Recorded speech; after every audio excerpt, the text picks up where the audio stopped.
Hello and welcome to the channel. Matt Smith here as always from Arizona Stadium, where Colorado just put the finishing touches on a 34-7 dominant performance, beating the hometown Wildcats down here in Tucson. A very impressive bounce back effort from last week's heartbreaking loss to Kansas State. This one was all Buffs, and it was all Buffs from the jump. Thanks to, a little help from their friends, Arizona decided to open this game up kind of Sean Payton style. The onside kick surprise to start the game. Sean still wishes he could do that in the NFL, but no, they can't do it in the NFL anymore. But in college you still can. Doesn't mean you should.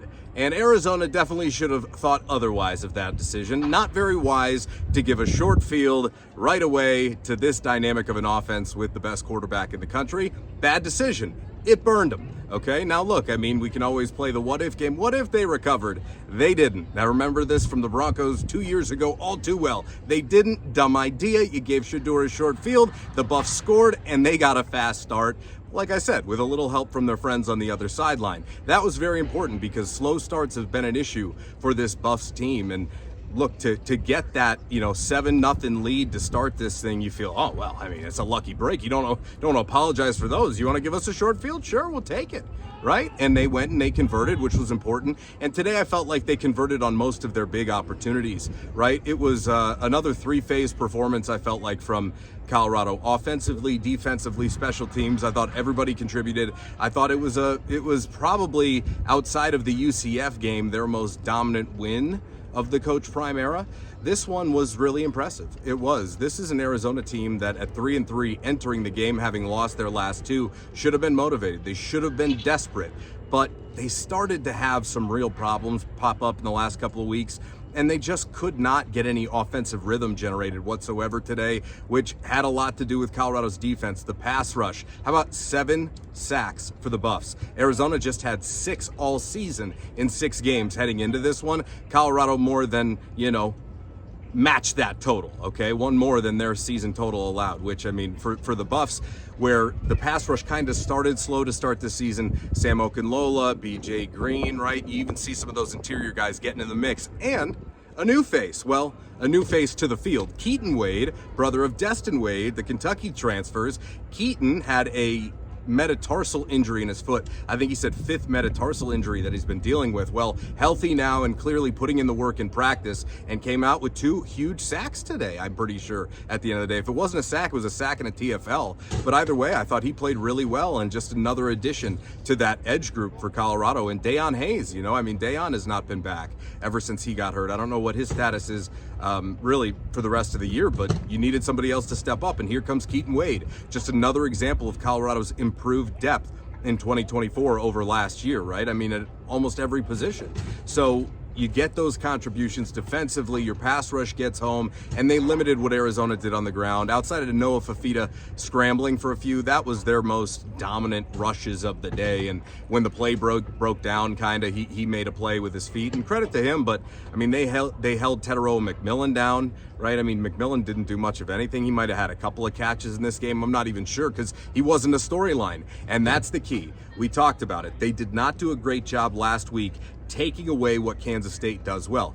DJ Giddens rushing the football. Bill Belichick always talked about how you want to make an opposing team play left-handed, take away what they do well. Well, today, Colorado took away Teteroa McMillan, and as a result, they said, beat us, everyone else. They couldn't do it. Montana Lamonius Craig, former Buff, he played today, but nobody even noticed him on the field. I even had a friend text me during the game going, did Montana play today? Oh, he did. He did, but Arizona's offense just couldn't move the ball, and a lot of that was just how successful the Buffs were. Defensively on third down, they held Arizona to 3 of 11. Say that again. 3 of 11, they held Arizona on third down. That means they're not extending drives. You're getting them off the field. You're putting your offense onto the field, and obviously you limit what they can do, building a rhythm and generating momentum. Now for Colorado on the other side, 9 of 18 for third down conversions. That means you are extending drives. You're keeping your offense on the field. You're giving your defense a rest, and you're keeping Arizona's defense on an island out on the field. This was a game, a rare one for the Coach Prime era. I'm not sure it's happened before. The only one would have been USC, but I don't believe so because of the amount they threw. But Colorado ran the ball more than they threw the ball today. They rushed 39 times for 184 yards, or 148 yards, excuse me. a little listdexia, a little dyslexia. 39 carries, 148 yards, which is obviously a great number. Augusta started 14. I think he had 53. Hayden got in there, had one big run, and then, Micah Welch and Charlie even in the mix a little bit later. But look, I mean, if you can outrun the amount that you throw and you win like this, it's a really good sign that you're taking the appropriate steps forward and you're stacking these wins. Afterwards, I asked Shedeur if it feels like they're more comfortable with where they are offensively now, having played now, 7 games this season. And, Shedeur felt like it's more of a week-to-week thing. But Will Shepherd, I also asked that too, and Will said yes. And I think part of that is obviously you still have a lot of new faces and a lot of first-time buffs that are, that are added to this team over the summer and, have to contribute. And it took a little while, right? But I think they're starting to figure out more and more who they are on a week-to-week basis. And the consistency that we've been talking about now for a year and a half since Coach Prime, or a little bit over that now, since Coach Prime has arrived here, they're starting to show that a little bit more each and every week, which is really important. Now, obviously, they got away from running the ball last week. They couldn't stop the run, and that's kind of what we had seen from this team the prior 3 weeks before Kansas State. Well, today they got back to it, which tells me, okay, again, last week's a heartbreaker, but it didn't splinter you. It didn't kill you.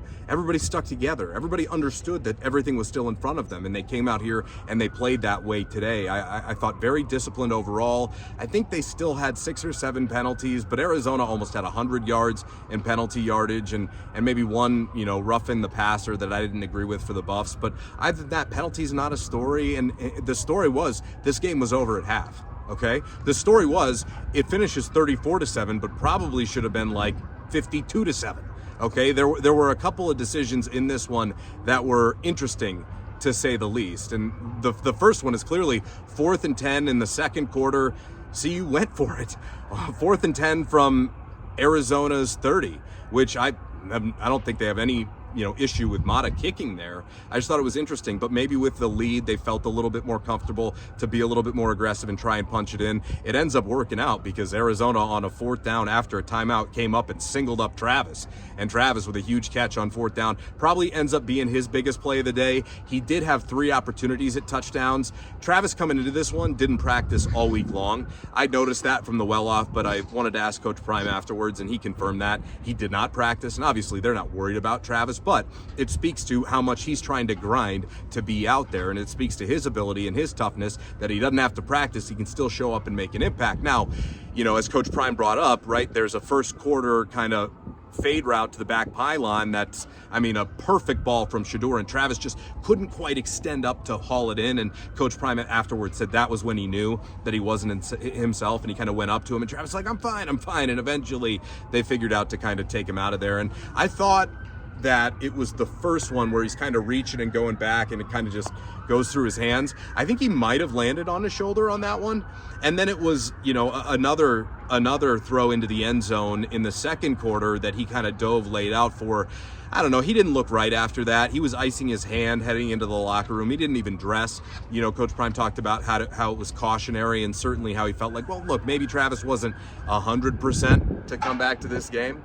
Sirens everywhere out there.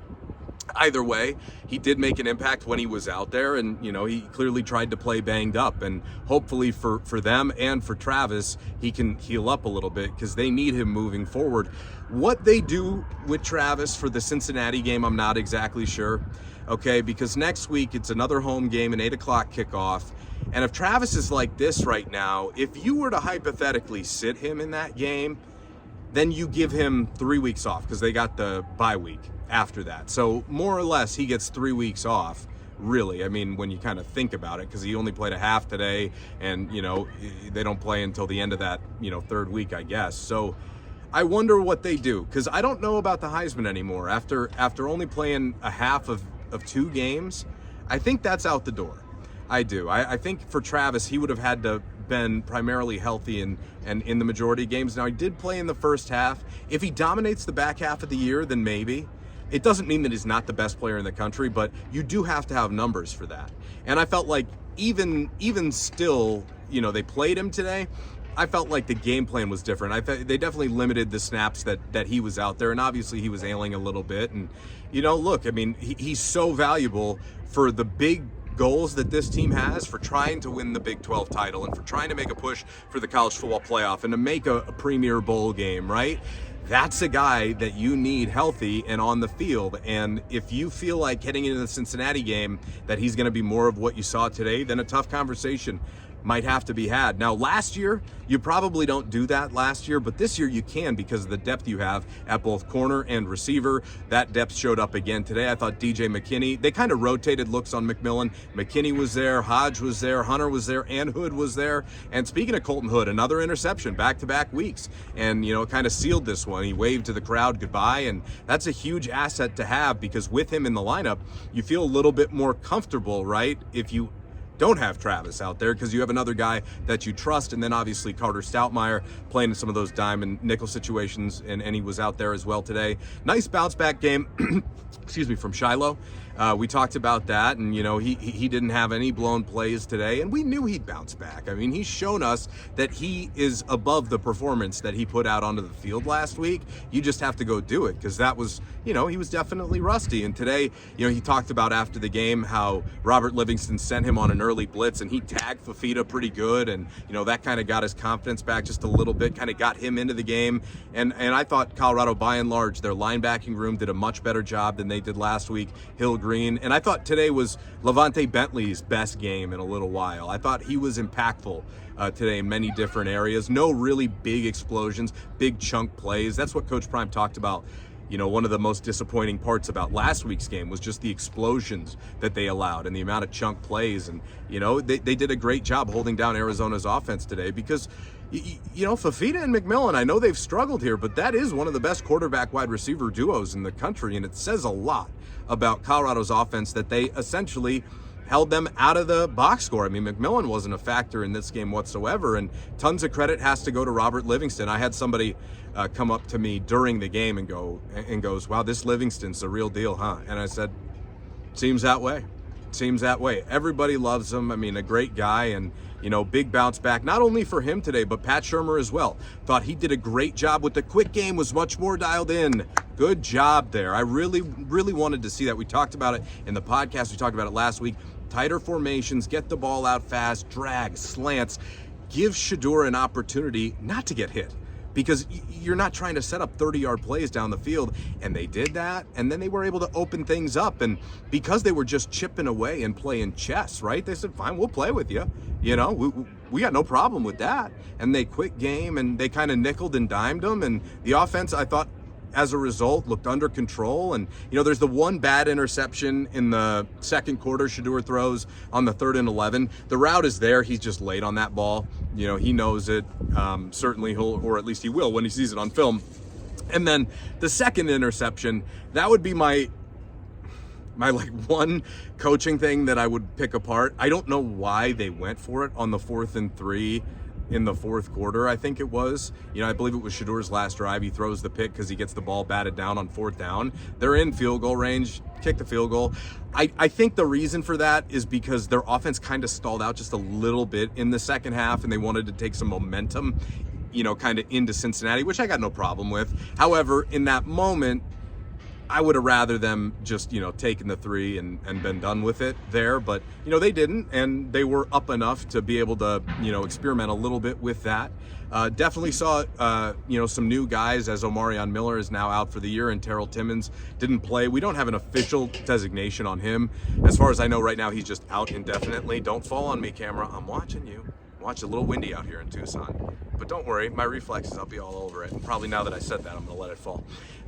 But you saw Jordan O, I got just a couple more weeks for that to roll right off the tongue. Jordan O got in the game, and, you know, Caleb was out there, I think, a little bit, and LaJonte had a really big day. I thought LaJonte was just awesome.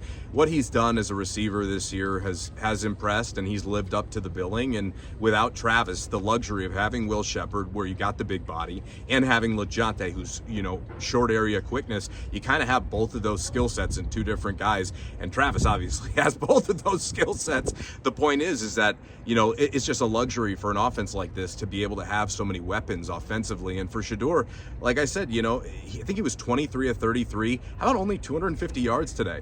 It's a testament to what they did on the ground. I got no problem with that. I think that's another feather in their cap. I don't know if that's the lowest yardage total that Shedeur has had in a game that he started. I guess he didn't technically finish because it was Ryan Staub in there at the end, but they got the victory cigar with Ryan Staub. That's huge. That's huge. They kneeled the ball out in their last drive. And look, I am very pleasantly, I'm not going to say surprised, but it was very good to see that they were able to correct a lot of the issues that they had last week. Now, different quality of opponent. I think we all can understand that. But Colorado today came out and made a statement once again that, all right, we may have lost to Kansas State and taken, their first loss in Big 12 play, but we're very much still a part of this race. They're just going to need a little bit of help. Certainly, if BYU would have lost last night, that would have been nice. However, what a finish that was in Provo, by the way. Anyway, this one, again, just kind of individual shout-outs. LeJontay was great. Savell Smalls, there was more 11 today. I'm going to have to look up to see percentage-wise how much they use that, because I'm not exactly sure, but I thought Augustive ran the ball really hard. They've got the running back rotation now. Augustive, Welch / Hayden. But Isaiah should be their starting back. He just, it's those runs where they don't pick up much, where he'll get 3 and Dallin will get back to the line. That I think makes the difference between who you want as the guy getting the lion's share of the carries. And I think he proved today that he's that guy, at least in this running back room. But credit to everybody, because you rush for 150 yards almost, 148 and 39 carries, and you outrun how much you pass. Probably means you had the lead, but also huge step in the right direction for Colorado. So very happy to see that. Altogether, other individual shout outs to give. Talked to a couple of NFL scouts on the sideline today. I'll get into that stuff a little bit more during the week about what I heard and kind of what the scuttlebutt is around some of these guys on the team. Interesting. Definitely some I went, because, you hear and talk to different scouts, and especially different teams, different conferences, different divisions. You're going to hear, one thing. And it's kind of cool to piece everything together to see what the consensus is at the professional level about some of these guys who are certainly going to be playing pro football next year. Altogether, Arizona had won their last 2 games against Colorado. And last night, former President Barack Obama, speaking at a campaign event for Kamala Harris and Tim Walz in Tucson, kind of gave a shout out to the Wildcats. Said, don't count out the Wildcats. I know CU has a few good players, but don't count out the Wildcats. And obviously he's doing that because, the Dems need Arizona.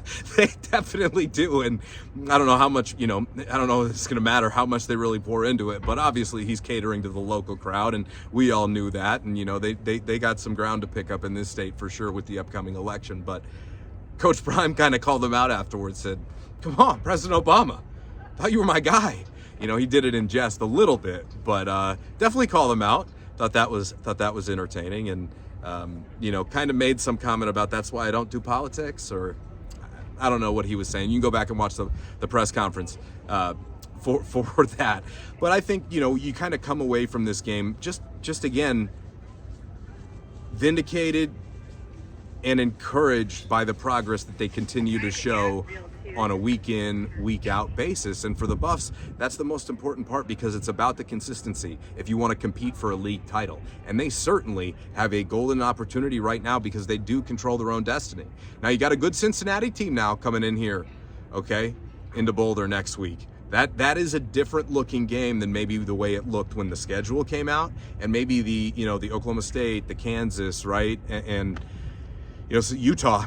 Those games at the end of the year look different than they did. So does Cincinnati. Cincinnati looks like a better team than they did to start the year. That's a team that can do a little bit of everything. Colorado's going to need their A game, and they may be without Travis Hunter. Who knows?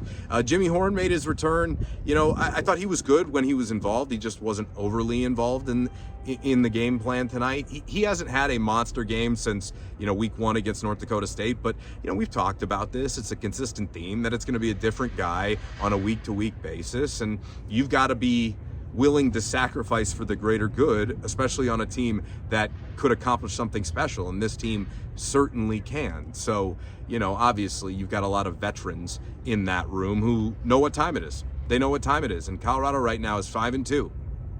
They surpassed last year's mark. And it was interesting, Shedeur, and I didn't get to follow up with him because it wasn't my question, but it was interesting, and probably won't ever find this out unless I do a little bit of digging, which I might. But I think the one thing that we have to acknowledge, this guy over here with his radio, the one thing that we have to acknowledge is that, afterwards, Shedeur was kind of talking about how, look, they're, and Coach Prime brought this up as well, how, they're not where they want to be, but they're certainly not where they used to be, and they're making real strides. And at 5-2, this is what I was trying to say before the guy with the radio distracted me, excuse me. Shedeur talked about how with the big lead after halftime, we didn't want this to be like the Stanford game. So I wonder if that was addressed in the locker room, because credit to them if they did address it and kind of did bring that up, because it was very similar. I mean, you felt amazing at halftime at the Stanford game. You're up 29-0 and blew it. And, those experiences, and Shedeur even talked about how, look, we kind of got a flavor of a little bit of everything last year, so we know what to prepare for. And look, a surprise onside kick to start the game, I laughed out loud. What a dumb idea to do that against Shedeur Sanders. What a dumb idea to do that against Shedeur Sanders. I love the play call on the 4th down, out of timeout, the shovel pass and a goal line. That was great. Excuse me. I think there's even some wrinkles off of that. So, look, I'm very encouraged by where the Buffs are at right now. They answered a lot of questions in that it wasn't going to be a fluke. These games against Arizona are always weird. Between CU and Arizona. We talked about that this week, but they're always strange. Something strange seems to happen. Not today. The better team was what was on display today.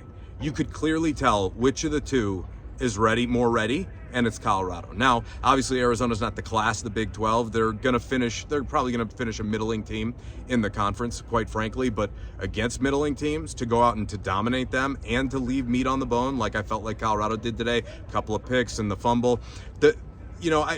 Coach Prime after the game talked about ball security. The first one I didn't think at all had anything to do with Shedeur. It was a 3rd down, the bad snap by Hank Zielinskis. I'm not sure what Hank thought he heard. Shedeur did kind of approach to at least adjust the call or to call something out or to kind of, identify pressure. I'm not exactly sure how that went, but there was some communication at the line and Hank thought he was snapping it. And then the other one was just a bad kind of exchange, I think, there with the running back. I'll have to go back and see it on film. But either way, 34-7, feel great about yourself. By the way, 73 degrees. This might be, I love Arizona. This is a great state. Absolutely love it. Obviously in the summer it is just uninhabitable. But outside of outside of just the peak heat here, it's been brutal into the fall. Talking to locals here, they're telling me it's well over 100 degrees here, kind of into October. And, on Monday starts up another stretch of high 90s is what I was reading in the forecast. And, but today was 73 degrees. Just stunning out here. Perfect day for football. Great atmosphere. I like this school a lot. I think it's a really cool college atmosphere. The student body is great here. And, they were all dead quiet. One of the guys who had covered the Broncos and the Saints on Thursday Night Football in New Orleans, very similar situation where the Broncos blew them out, kind of looked around and said to me, well, this reminds me a lot of New Orleans, kind of like a Morgan here. These fans didn't have much to cheer about. Colorado made sure of that in a very dominant performance. I appreciate everybody for tuning in. Obviously, you know the drill. We're going to have tons more reaction, tons more content here coming out. I got to wrap things up here and get this video up for you, so make sure you like and subscribe, because work goes into this. And then I got to drive up to Phoenix, where I catch an early flight in the morning. Funny story, last night, I'll save it for the vlog. In the meantime, like and subscribe from Arizona Stadium. I'm Matt Smith. We'll see ya.